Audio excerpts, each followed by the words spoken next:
Hello everyone and welcome back to my kitchen.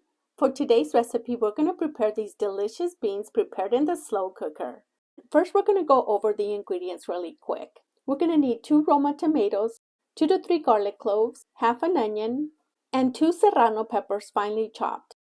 Next, we're going to clean 2 cups of Pinto beans, which is about a 1-pound bag. We're going to take a few in our hands and we're going to run it through our fingers to see if there's any sticks or any bad pieces that you may find in the beans. A lot of people like to remove the half pieces, but I usually keep them in there. It doesn't affect the recipe in any way.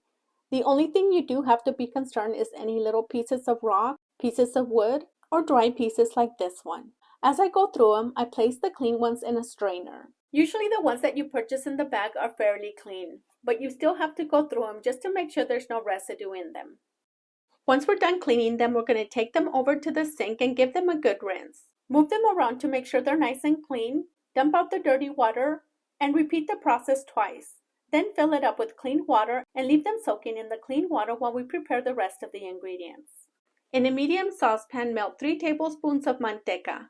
This is the manteca that I saved from the last time that I prepared chicharrones. You can also use store-bought or bacon grease.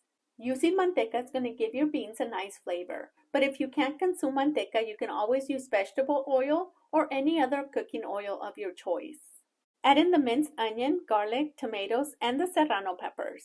Fry for about 2 to 3 minutes or until everything is nice and withered.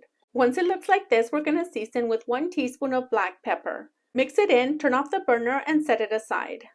To prepare the beans, we're going to use an 8-quart slow cooker. I'm going to fill it up with 8 cups of water, then I'm going to add in the beans. Next, we're going to add in the ingredients from the saucepan, including the manteca, or the lard. Set the slow cooker to high, but before we close it, we're going to add a few other ingredients. 2 tablespoons of tomato bouillon, 1 teaspoon of salt, 1 tablespoon of Mexican oregano, and 2 tablespoons of chili powder. Mix in the ingredients and cover for 7 to 8 hours on high heat. You can also prepare this exact same recipe in the Instapot. The only difference is that you can saute the vegetables in the Instapot, then add in the water, the beans, and the seasonings. Preparing them in the Instapot, you can have your beans ready in about an hour. After 4 hours of cooking time, the beans are not quite done. But as you can see, the water is still at a good level, and we don't need to add any additional water at this point. We're going to cover it once again and cook for an additional 4 more hours. I left the beans in the slow cooker for a little bit over 8 hours, and now they're done. We did not have to add any additional water during the process, so you can easily prepare these before going to work, and when you get home you're going to have delicious homemade beans. You can enjoy these delicious beans like a soup and top it off with a little bit of cilantro and onion, and enjoy it with a side of delicious homemade corn tortillas. These beans look so delicious that I just had to taste them. And my first thought when tasting them, I thought it tasted a little bit like birria. I didn't say anything to my husband, and when he had them, he said the exact same thing. You can also store them in a sealed tight container and use them as needed. Just make sure they completely cool down before you place them in the refrigerator.